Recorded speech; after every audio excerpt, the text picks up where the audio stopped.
యోగము. ఇప్పటికి 5 అధ్యాయాలు మనం ఏమేమి ఉన్నాయి అనేటటువంటి విషయాల్ని తెలుసుకున్నాం. మన ప్రయాణం ముందుకు సాగుతోంది. 5 మెట్లు ఎక్కాము, ఇప్పుడు 6వ మెట్టు ఎక్కుతున్నాం అనమాట. ఒక్కొక్క అధ్యాయము ఒక్కొక్క మెట్టు మనం ఉన్నతమైనటువంటి స్థితికి తీసుకువెళ్ళడానికి, పరబ్రహ్మ ప్రాప్తికి, ఆధ్యాత్మిక విద్యని ఆకలింపు చేసుకోవడానికి ఒక నిచ్చెనలాగా వ్యాసుల వారు మనకి ఇచ్చారు.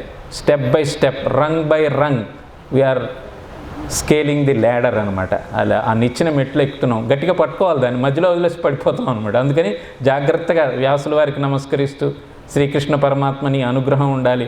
మళ్ళీ నేను ఒక మెట్టు వదిలేసాను, ఇంకో మెట్టు ఎక్కడం అంటే కష్టం. అందుకని అన్ని అధ్యాయాలు వినాలి. ఒకటి వదిలేసామనుకోండి, లాంగ్ జంపులు హై జంపులు మనం చేయలేము ఈ వయసులో.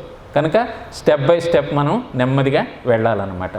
సో ఇందాక శ్రీకృష్ణ గారు చెప్పినట్టుగా ఈ రోజున భోగి, ఈ మకర సంక్రమణం ఆల్రెడీ ప్రవేశించిందని చెప్పేశారు ఆయన. సో సూర్యుడు ఆయన రాశి మకర రాశిలోకి ఆయన సంచరించడం, ఇది ఉత్తరాయణ కాలం ఆగమనం. ఉత్తరాయణము ఆధ్యాత్మిక చింతనకి, ఆధ్యాత్మిక పురోగతికి ఇది చాలా అనుకూలమైనటువంటి సమయము అని చెప్పి, ఇప్పుడు గోదాదేవి వ్రతం కూడా ఇప్పుడే జరుగుతుంటుంది, తిరుప్పావే ఇవన్నీ కూడా. ఇంత మంచి సమయంలో మన భగవద్గీత ప్రవచనం ఆదివారం నాడు దీంతో కలిసి రావడం అనేటటువంటిది ఎంతో గొప్ప విషయం అది.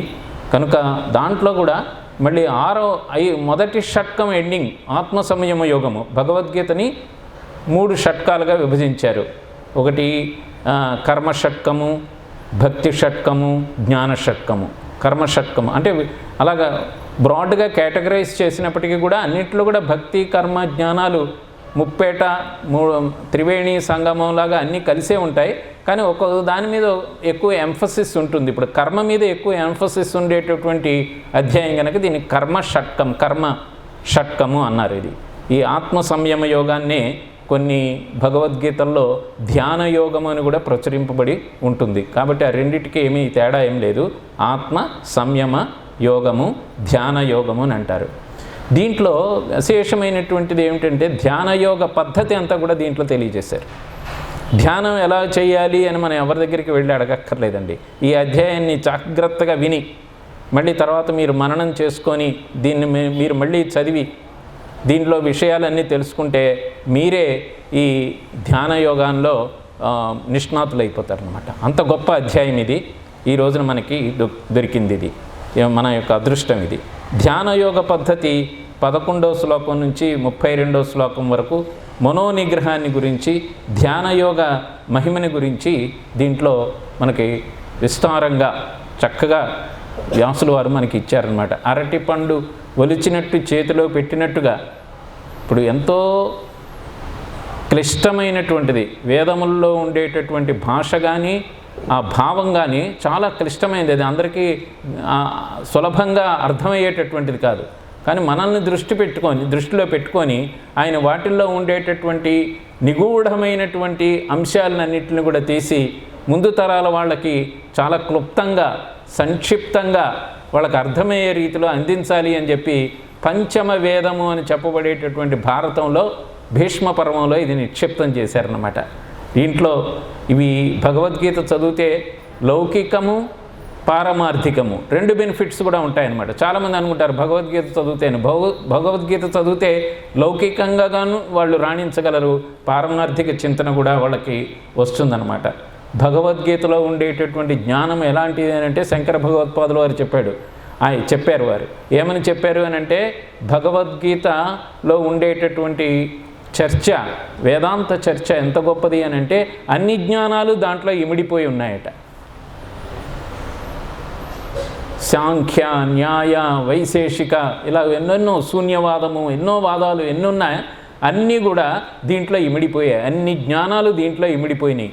ఎట్లాగానంటే ఆయన ఒక దృష్టాంతం ఏం చెప్పారనంటే ఏనుగు పాదముద్రలో మిగతా యానిమల్స్ యొక్క పాదముద్రలన్నీ ఎలాగ వణిగిపోతాయో, ఎలాగ ఒదిగిపోతాయో, అలాగే ఈ బ్రహ్మాండమైనటువంటి భగవద్గీత అనేటటువంటి ఈ జ్ఞానంలో అవన్నీ కూడా దీంట్లో ఒదిగిపోయి ఉన్నాయి అని అన్నారు. అన్నిటికీ మనం వెళ్ళక్కర్లేదు. అది ఏమిటో న్యాయం ఏమిటి, వైశేషికం ఏమిటి, సాంఖ్యం ఏమిటి, శూన్యవాదం, ఇవన్నీ మనం వాటి జోలికి ఎక్కర్లా. భగవద్గీతను కనుక పట్టుకున్నట్టయితే అన్ని జ్ఞానాల యొక్క కలగలుపు, మేళవింపు, సమ్మిశ్రితమైనటువంటిది అనమాట. అందుకే it is a bouquet of flowers అన్నాడు స్వామి వివేకానంద. భగవద్గీత ఒక పెద్ద పుష్పగుచ్చం లాంటిదంట. అన్ని పుష్పాలు దీంట్లో పెట్టి బోకే ఇచ్చినట్టుగా వ్యాసులు వారు పట్టుకొని రాయి బోకే మీరు తరించండి అని చెప్పి మనకి ఇచ్చినటువంటి గొప్ప గ్రంథం ఇది. దీంట్లో మనం ఆత్మ సంయమ యోగంలోకి వెళుతున్నాం. దీనికి కావలసిన పెట్టుబడి ఏమిటి అని అంటే శ్రద్ధ, నమ్మకము రెండు ఉండాలండి. ఇన్వెస్ట్మెంట్ ఏంటంటే శ్రద్ధ ఉండాలి, తర్వాత దీంట్లో ఫెయిత్, నమ్మకం అనేటటువంటిది ఉండాలి. అథ షష్ఠోధ్యాయః ఆత్మసంయమయోగః. శ్రీభగవానువాచ అనాశ్రితః కర్మఫలం కార్యం కర్మ కరోతి యః స సన్యాసీ చ యోగీ చ న నిరగ్నిర్న చాక్రియః.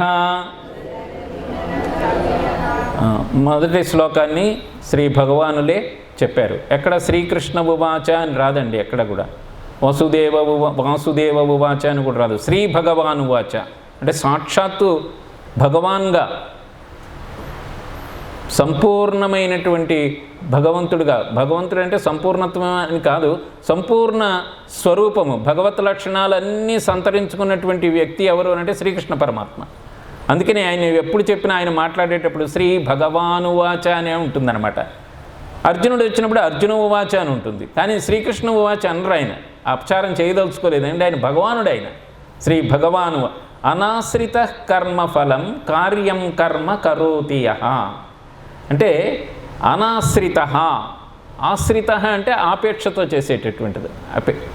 అనాశ్రిత అపేక్ష లేకుండా, లేకపోతే దాని మీద కావాలి అనేటటువంటిది కాకుండా చేయదగిన కర్మల్ని ఫలాపేక్ష లేకుండా చేసిన అతడే సన్యాసి. సన్యాసి అని అంటే సమ్ అంటే సమగ్రముగా, న్యాసము వదిలినవాడు. ఏం వదిలినవాడు? కర్మఫలాల మీద అపేక్షని వదిలినటువంటి వాడు. అతన్నే సన్యాసి అని అంటారు. కానీ కార్యం కర్మ కరోతి యః చేయవలసినటువంటి పనుల్ని చక్కగా చేస్తూ ఉంటాడు, కర్మఫలాలను మటుకు భగవంతుడికి అర్పణ భావంతో చేస్తుంటాడు. అట్లాంటి వాడే సన్యాసి. ననిరగ్నిర్నచాక్రియః అగ్ని కార్యం వదిలేసిన ఆయన, లేకపోతే పనులను అసలు చేయకుండా ఉండేటటువంటి సోమరిపోతూ వీళ్ళు సన్యాసులు కాదు. మనకు ప్రపంచంలో కొంతమంది కనబడుతుంటారు అలాంటి కేటగిరీ సన్యాసులు. నేను అగ్ని కార్యం వదిలేశానండి, నేను యజ్ఞాలు అవన్నీ వదిలేశాను, నేను సన్యాసినండి అంటుంటాడు. ఇంకొక ఆయన ఉంటాడంటే నాకేం పనులేమి చేయనండి, నేను సన్యాసినండి అంటాడు. వాళ్ళు సన్యాసులు కాదు. సన్యాసి అని అంటే ఎవరు అని అంటే సన్యాసి అంటే యోగియే. యోగే సన్యాసి. ఎవరు ఆ యోగి, ఎవరు ఆ సన్యాసి అని అంటే చేయదగిన కర్మల్ని ఫలాపేక్ష రహితముగా చేసినటువంటి వాడే సన్యాసి. కానీ అగ్ని కార్యాన్ని వదిలేసినటువంటి వాడు కానీ, పనులు చేయనటువంటి సోమరులు కానీ, దేశద్రిమ్మరులు కానీ సన్యాసులు కాదు. ఎంత బాగా చెప్తున్నారో చూడండి. కాబట్టి యోగంలో ఉండాలి అంటే నీకు ఇచ్చినటువంటి కర్మని నువ్వు జాగ్రత్తగా చెయ్యి. ఆ చేసేటటువంటిది ఫలాపేక్ష రహితంగా, భగవదర్పితంగా నువ్వు చెయ్యి అనే మాటని ఇక్కడ మనకు మొదటి శ్లోకంలో చెప్తున్నారు. యం సన్యాసమితి ప్రాహుః యోగం తం విద్ధి పాండవ నహ్య సన్యస్త సంకల్పో యోగీ భవతి కశ్చన. యం అంటే దేనిని సన్యాసమితి ప్రాహుః సన్యాసమని ప్రాహు చెప్తున్నారో అది ఏమిటనంటే అదే యోగమే సన్యాసం. తం విద్ధి పాండవ ఈ విధంగా నువ్వు తెలుసుకో. పాండవ అంటే ఓ అర్జున ఏదైతే సన్యాసమని చెప్తున్నారో దాన్నే యోగమని కూడా నువ్వు తెలుసుకో. యోగము అని అంటే పనులు మానేసి కూర్చోవడం యోగం కాదు. ఇందాక మనకు మొదటి శ్లోకంలో చెప్పినట్టుగా దాన్ని ఇక్కడ ఆపాదించుకోవాలి. నహ్య సన్యస్త సంకల్పో యోగీ భవతి కశ్చన. నా యోగీ భవతి కశ్చన. ఈ సంకల్పాలను వదలనటువంటి వాడు, అంటే కామక్రోధాధి రూపమైనటువంటి సంకల్పాలను వదలనటువంటి వాడు ఎవడు కూడా నా భవతి నా యోగి భవతి, వాడు యోగి ఎప్పటికీ కాలేడు. నేను యోగి అని ముసుగులో కూర్చుంటాను, యోగి యోగి అని, కానీ కామం ఉంది, క్రోధం ఉంది, ఇంకా నాకు తీరని కోరికలు ఉన్నాయి, అది యోగి కాదు.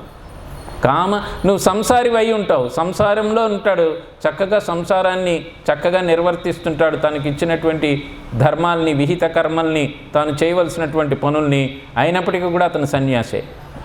అందుకే సన్యాసి అది ఒక వస్తుంది, కృష్ణుడు అంతమంది ఉన్నప్పటికీ కూడా ఆయన బ్రహ్మచారి అట. వేదవ్యాసుల వారు అన్ని ఆహారాలు తీసుకుంటున్నా ఆయన నిత్య ఉపాసి అని అన్నారు ఆయన్ని. ఎందుకనంటే వాళ్ళు ఆ లెవెల్ ఆఫ్ మైండ్లో అలాగా చేస్తూ ఉంటారు కనుక ఆ మాటల్ని అక్కడ ఉపయోగించారన్నమాట. కాబట్టి ఇక్కడ సన్యాసం అని చెబుతున్న దాన్ని యోగం అని కూడా తెలుసుకో. యోగి అనేటటువంటి వారు ఎవరు అని అంటే సంకల్పాల్ని వదలనటువంటి వాడు ఎవడు యోగి కాలేడు. సంకల్పము అని అంటే ఇక్కడ అర్థం ఏమని తెలుసుకోవాలంటే కామక్రోధాది రూపమైనటువంటి సంకల్పము. సంకల్పాలు 2 రకాలు ఉంటాయి, సత్సంకల్పాలు ఉంటాయి. సంకల్పం కొన్ని సత్మార్గంలో కాకుండా వేరే అసత్ మార్గంలో కూడా వెళ్ళేవి ఉంటాయి సంకల్పాలు. మనకు తెలుసు అవి ఏమిటో అనేటటువంటివి. అవి ప్రపంచంలో ఇప్పుడు అవే బాగా పెచ్చరిల్లిపోతున్నాయి. అందుకే అశాంతి వచ్చింది. అందుకే మనకి బృహదారణ్యకోపనిషత్తులో ఏం చెప్తున్నారనంటే అసతోమా సద్గమయ అనేది బృహదారణ్యకోపనిషత్తులో వచ్చింది. అసత్తు నుంచి నన్ను సత్తులోకి, సత్యంలోకి తీసుకువెళ్ళు అంటే ఆ సంకల్పాలు కూడా అసత్ సంకల్పాల నుంచి సత్సంకల్పాల వైపు మనకి తీసుకువెళ్ళాలి. అతన్నే యోగి అని చెప్తున్నారు అని చెప్పి, ఇంకా యోగారూఢుడి యొక్క లక్షణాలు అవన్నీ 3వ శ్లోకం నుంచి వస్తున్నాయి. ఆరు రుక్షోర్మునేర్యోగం కర్మ కారణముచ్యతే యోగారూఢస్య తస్యైవ శమః కారణముచ్యతే. ఆరు రుక్షో అనేటప్పటికి ఏమవుతుందంటే ఎక్కదలచిన అని అర్థం. ఆరూఢం ఇత్సుహు ఆరుక్షుహు. ఆరూఢం అంటే నేను ఎక్కాలి అనేటటువంటి కోరిక కలిగినటువంటి వాడు. అంటే యోగ మార్గం, నేను యోగ మార్గం అనేటటువంటిది ఒక హార్స్ అయితే దాన్ని ఎక్కాలనేటటువంటి కోరిక కలిగినటువంటి వాడు ఎలాగ ఉండాలంటే అతనికి కర్మ కారణముచ్యతే, అతనికి కర్మ సాధనము అని చెప్తున్నారు. కారణము అంటే ఉపకరణము అని అన్నమాట. కర్మ కారణం, కర్మ అనే పనిముట్టును పట్టుకొని నువ్వు యోగాన్ని ఆరూఢం చేయవచ్చు. ఆరు రుక్షో, యోగం ఎక్కదలిచిన వాడు కర్మ చేయవలసిందే అని చెప్తున్నారు. చూడండి, కర్మని వదిలేసి నువ్వు యోగివి కాలేవు. ఆరు రుక్షోర్ మునేర్యోగం కర్మ కారణముచ్యతే. అయితే ఎక్కేసిన తర్వాత ఏమవుతుందంటే యోగారూఢస్య, యోగాన్ని ఆరూఢుడైనటువంటి వాడు, ఆ యోగాన్ని ఆరూఢుడైనటువంటి వానికి తస్యైవ అతనికి శమః కారణముచ్యతే. శమః కారణముచ్యతే అంటే శమః అంటే నివృత్తి. శమః ఇంకా అతనికి ఏం లేదు, అన్నీ చూసేసాడు అతను. కాబట్టి శమమే అతనికి యోగారూఢుడికి ఆభరణంగా ఉంటుంది, అదే అతని పనిగా ఉంటుంది. శమ అంటే యోగాన్ని ఎక్కేటటువంటి వాడు కర్మల ద్వారా ఆ జ్ఞానాన్ని పొంది ఆ యోగారూఢుడు అయిపోయిన తర్వాత ఇంకా కర్మలతో అతనికి పని లేదు అనేటటువంటిది ఇక్కడ మనకు చెప్తున్నారు. మన అందరం కూడా వాళ్ళ కర్మలతో పని లేరు, దత్తాత్రేయ స్వామి వారు ఏం పని చేయలేదు, రమణ మహర్షి గారు ఏం పని చేయలేదు, చంద్రశేఖర భారతీ స్వామి వారు ఎప్పుడు అలా తిరుగుతూ ఉంటారు, ఏం పని చేయరు అని వాళ్ళతో కంపేర్ చేసుకోకూడదు. వాళ్ళు యోగారూఢులు, వాళ్ళు పైకి వాళ్ళతో మనం కంపేర్ చేసుకో. మనం అంతా కూడా ఆరు రుక్షో ఇచ్చ కలిగినటువంటి వాళ్ళం, ఆ మార్గంలో పోయారు. మనం చేసేటటువంటి పనుల ద్వారా మనం రిఫైన్ అయ్యి మనం కూడా యోగారూఢత్వాన్ని మనం పొందవచ్చు అనేటటువంటిది. దీనికి ఎలాగంటే నదిని దాటేంత వరకు మనం తెప్పను ఉపయోగిస్తాం. నది దాటేశారు, నది దాటేసిన తర్వాత ఆ తెప్పనో పడవనో ఆ పంటునో నెత్తిని పెట్టుకొని ఎవరు మోయరు కదా. ఈ కర్మలు కూడా అంతే. నువ్వు ఆరూఢత్వం వచ్చేవరకే కర్మలు, తర్వాత మనం దాన్ని డిస్కార్డ్ చేసేస్తాం అనమాట. అది యోగారూఢులకే అది సాధ్యము. మనం ఆ మార్గంలో వెళ్ళేటటువంటి వాళ్ళు ముందు కర్మల్ని సాధనం చేసుకోవాలి. పోల్ వాల్ట్ జంప్ అని ఉంటుంది. పరిగెత్తుకొని వచ్చి ఒక గడకర్ర లాంటిది పట్టుకొని ఇలా తొక్కి టక్ మన ఎగరేసేసి అటు పడిపోతాడు.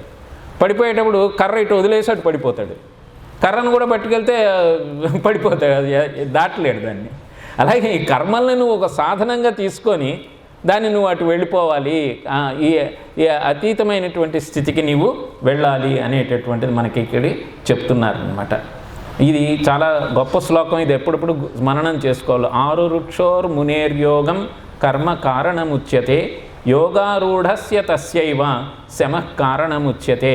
అంటే భగవద్గీత చదివాను కనుక నేనేం పనులు చేయడానికి కాదు, పనే నీకు పనిముట్టురా రిఫైన్మెంట్కి అని చెప్తోంది భగవద్గీత. ఇది చదివిన తర్వాత ఇంకా మనం పనులను ఇంకా నాణ్యంగా చేయాలి, ఇంకా శ్రద్ధగా చేయాలి, భగవదర్పితంగా చేయాలి. ఆ మాటలు ఇక్కడ మనకి వినిపిస్తున్నాయన్నమాట. యదా హినేంద్రియార్థేషు న కర్మస్వనుషజ్జతే సర్వసంకల్ప సన్యాసీ యోగారూఢస్తదోచ్యతే. యోగారూఢ తద్ ఉచ్యతే. అప్పుడు అతన్ని యోగారూఢుడు అని చెప్తున్నారు. ఇందాక శ్లోకాన్ని ఇంకా ముందు ఎక్స్టెండ్ చేస్తున్నారు ఆ టాపిక్ని. ఇతన్ని యోగారూఢుడు అని చెప్తున్నారు. ఎవరనంటే నా కర్మస్ అనుషజ్యతే. అనుషజ్యతే అంటే ఆకర్షింపబడడం. కర్మల చేత ఆకర్షింపబడినటువంటి వాడిని ఏమంటారనంటే అతన్ని యోగారూఢుడు అంటారు. ఆ యోగారూఢుడు ఏంటి? సర్వసంకల్ప సన్యాసి. సర్వసంకల్పాలని వదిలేస్తాడు. సర్వసంకల్పాలు అని అంటే నిస్సంకల్ప స్థితిలో ఉంటాడనమాట. సర్వసంకల్ప సన్యాసి. దాన్ని ఏమంటారంటే నివృత్తి మార్గము అని అంటారు. రెండు మార్గాలు ఉన్నాయి, ప్రవృత్తి మార్గము, నివృత్తి మార్గము. ఈ సర్వసంకల్ప సన్యాసి నివృత్తి మార్గంలోకి వస్తుంటారనమాట. వాళ్ళని యోగారూఢులు అని అంటారు.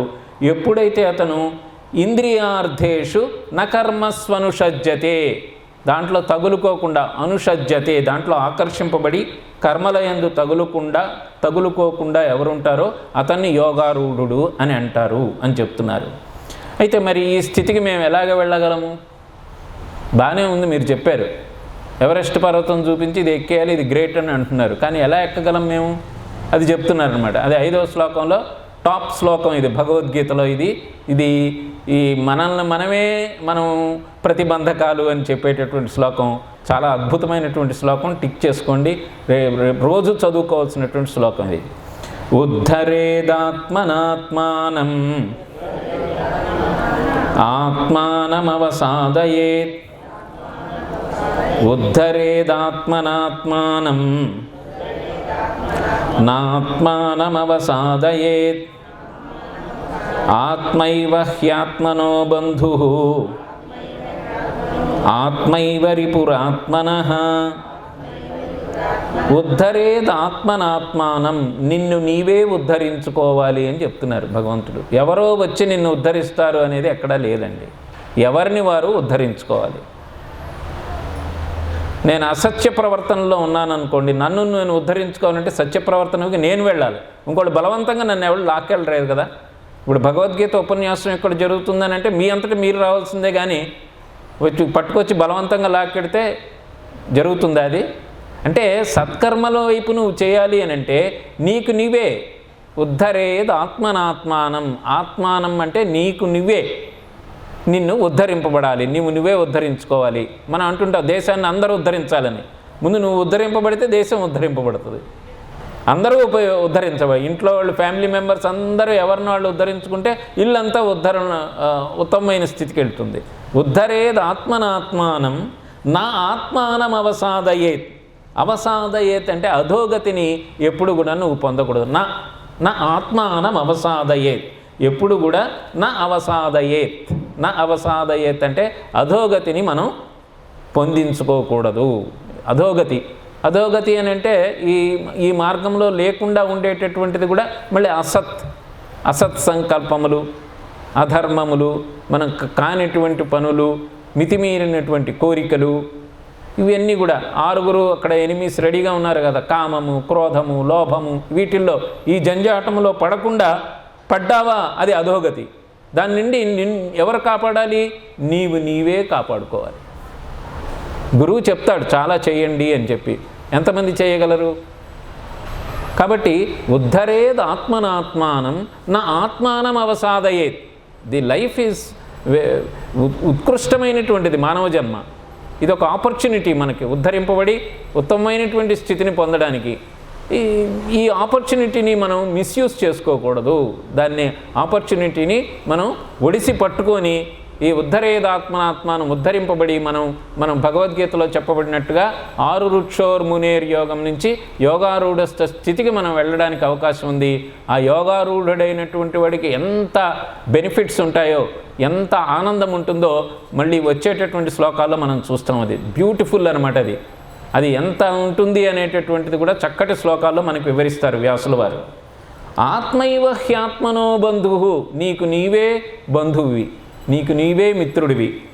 ఆత్మైవ రిపురాత్మన, నీకు నీవే శత్రువు. ఇదేంటి సార్ ఇది? నాకు నేనే బంధువు ఏంటి, నేను నాకే మిత్రుడిని ఏంటి, నాకు నేనే శత్రువుని అని అంటే, ఇంద్రియాలని జయించినట్టయితే నీకు నీవే బంధువువి, ఇంద్రియాలు జయించనిచో నీకు నీవే శత్రువువి. అనవసరమైన కోరికలు మనకు వచ్చేస్తున్నాయి, ఇంద్రియాలు లాగేస్తున్నాయి గుర్రాల్లాగా మనల్ని. అటు వెళ్ళిపోండి, ఇటు వెళ్ళిపోండి, అది చేయండి, అది చూడండి, ఇది వినండి, ఈ రుచులు ఇవన్నీ కూడా మనల్ని ఎంతవరకు కావాలో అంత కాకుండా మితిమీరిన వేగంతో గుర్రాలు అపమార్గాల్లో స్ట్రైట్ వెళ్ళవలసినటువంటి దారిలో పోకుండా పక్క మార్గాలకు వెళ్ళిపోతే ఏమవుతుందని అంటే, అప్పుడు ఆ రథం గాడి తప్పుతుంది, పడిపోతుంది. అలాగే నీ జీవితం అనేటటువంటి నువ్వు దాన్ని కూడా ఎట్లా చేసుకోవాలి అని అంటే, ఉద్ధరేద్ ఆత్మనాత్మానం, ఆత్మానం న అవసాదయేత్, ఆత్మైవ హ్యాత్మనో బంధువు, ఆత్మైవ రిపురాత్మన. నీ మనస్సే నీకు శత్రువు, నీ మనస్సే నీకు మాలిమి చేసుకున్న మనస్సు, సత్సంకల్పాలని ఇంద్రియాలని నియమితం చేసేటటువంటి మనస్సు నీకు బంధువు. అది లేనటువంటి రోజున ఆ మనస్సే నీకు శత్రువు అవుతుంది. కాబట్టి మనం పొద్దునే లేచినప్పుడల్లా ఈ శ్లోకం చదివినప్పుడు నేను ఏమైనా దీన్ని పాటిస్తున్నానా? భగవద్గీత అందుకే నేను చెప్పాను చాలాసార్లు, ఇది అనుష్ఠాన వేదాంతము, ప్రాక్టికల్ ఫిలాసఫీ. ఇది మనం అన్వయించుకోవాలి. ఉద్ధరేదాత్మనాత్మానం నా ఆత్మానం అవసాదయేత్, ఆత్మైవ హ్యాత్మనో బంధు, ఆత్మైవ రిపురాత్మన చెప్తుంది.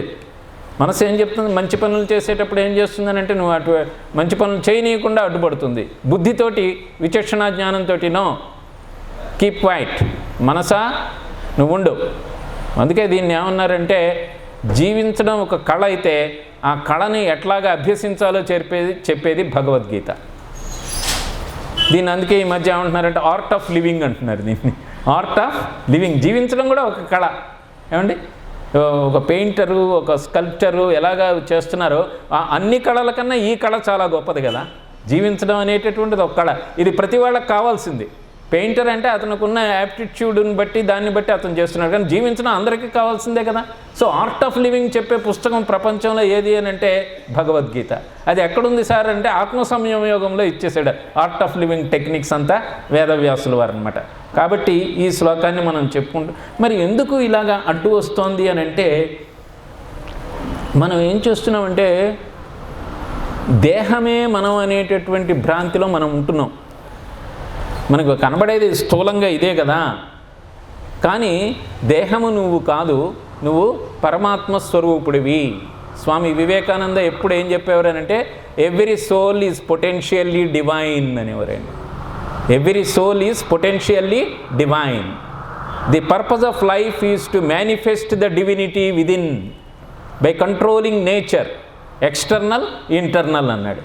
అంటే మీరందరూ కూడా దివ్యాత్మ స్వరూపులు అని అక్కడ చికాగోలో అక్కడ చెప్తే, వాళ్ళు అమెరికన్స్ వచ్చి మమ్మల్ని అమృతస్య పుత్ర అన్నాడు ఆయన. మీరు అమృత పుత్రులు మీరు అని అంటే, ఒక అమెరికన్ వచ్చి స్వామి మీ పాదాలకు నేను నమస్కరించాలి అని అనిపిస్తోంది అన్నారు. అది మా ట్రెడిషన్లో ఉంది. మా దేశంలో అయితే పెద్దలు నిన్న పాదాభివందనం చేస్తారు, మీ దాంట్లో లేదు కదా. అయినా చేస్తే చేద్దు కానీ అసలు నీకు ఎందుకు వచ్చింది ఆ కోరిక అని అడిగాడు ఆయన వివేకానంద.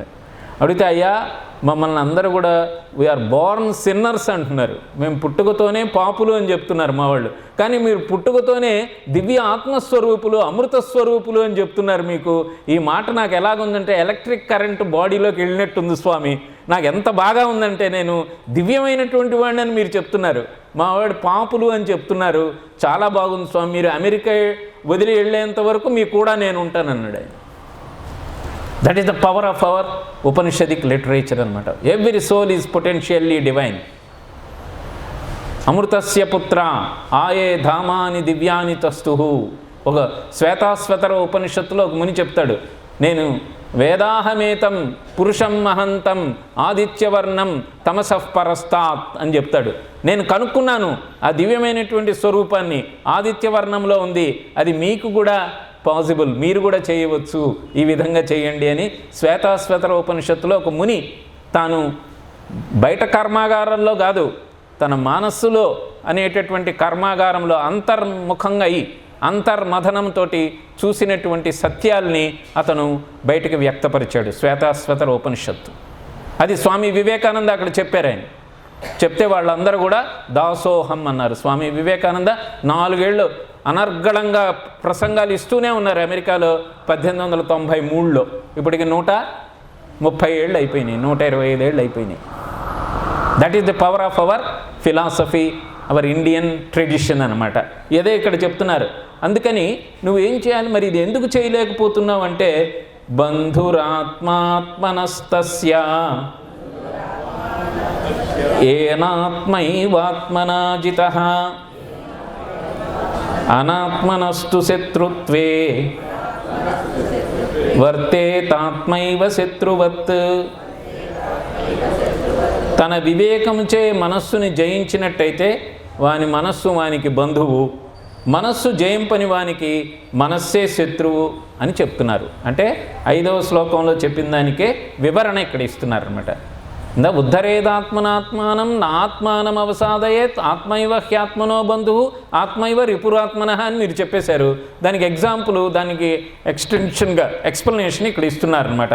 వివేకముచే మనస్సు జయించినచో వాని మనస్సు వానికి బంధువు. చాలామందికి మన మనస్సులే మనకి శత్రువులు, మన మనస్సులే మనకి బంధువులు.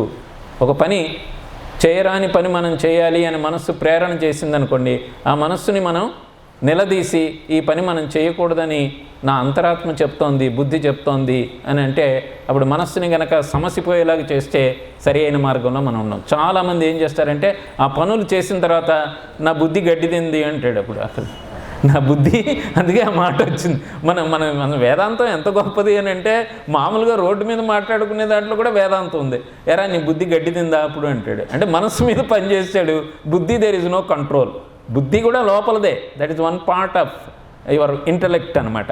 బుద్ధి ఏంటంటే నిశ్చయాత్మకమైనటువంటిది, నిర్ణయం, decision making is buddhi. Thoughts just థాట్స్ని మ్యానుఫ్యాక్చర్ చేసేదేమో మైండ్ అనమాట. మైండ్ని మీద కంట్రోల్ ఎప్పుడు బుద్ధికి ఉంటే ఆ మనిషి చక్కగా ప్రయాణం చేస్తాడు, జీవిత ప్రయాణం. అందుకే అతన్ని బుద్ధిమంతుడు అంటారు. బుద్ధిమంతుడు, మనస్సు మంతుడు అన్న మాట ఎక్కడా లేదండి, బుద్ధిమంతుడు అని అంటారు. సో మనస్సు ఎప్పుడు ఎవరి కంట్రోల్లో ఉండాలి? బుద్ధి కంట్రోల్లో ఉండాలి. మనస్సు కంట్రోల్లో ఎవరు ఉండాలి? ఇంద్రియాలు ఉండాలి. ఇంద్రియాలను అందుకే గుర్రాలతో పోల్చి, మనస్సునేమో గుర్రాలకు వేసే పగ్గంతో పోల్చి, బుద్ధిని సారథితో పోల్చి, జీవుణ్ణి రథికుడితో పోల్చారు. ఇది ఎక్కడుంది? కఠోపనిషత్తులో ఉంది, మనకు భగవద్గీతలో కూడా వస్తుందన్నమాట. కాబట్టి మనం అప్పుడప్పుడు దీన్ని ఏం చేయాలంటే అధ్యయనము అన్నారు. మనం వారానికి ఒక ఉపన్యాసం 1.5 గంట వినేసేసి వెంటనే మనం మారిపోవాలి అని అంటే అది అయ్యే పని కాదండి. దీన్ని మననం చేసుకోవాలి. మనం కూడా రోజు మనం అన్ని పనులు చేయడానికి సమయం ఉంది కదా, ఇంక్లూడింగ్ డెంటల్ కేర్, అన్ని కేర్స్ తీసుకోవడానికి మనకి అన్ని పనులు ఉన్నాయి 24 గంటల్లో. కానీ మన మనస్సుని చక్కగా పెట్టుకోవడానికి మనం ఏమి టైం మనం స్పెండ్ చేయట్లా. భగవద్గీతలో ఒక్కొక్క శ్లోకాన్ని తీసుకొని ఒక 15 నిమిషాలు రోజు కొద్దిసేపు సమయం అన్నిటికీ లేదని అంటూ ఉంటారు. కానీ busiest man will have lot of time to do an extra thing అంట. A laziest person will not find time to do even a small thing అంటారు. చూడండి, మనకి కృష్ణ గారు లాంటి వాళ్ళకి వీళ్ళకి తెలుస్తుంది, ఆడిటర్స్కి వీళ్ళకి ఎంత బిజీగా ఉండే వాళ్ళకి ఎప్పుడు పనే ఉంటుంది. ఏమీ లేనివాడికి నాకేం రావట్లేదు కేసు అని కూర్చుంటుంటాడు అంతే. నువ్వు లేజీ అని తెలిసిపోయింది ప్రపంచం అంతా కూడా, నీకు పని ఎక్కడి నుంచి వస్తుంది?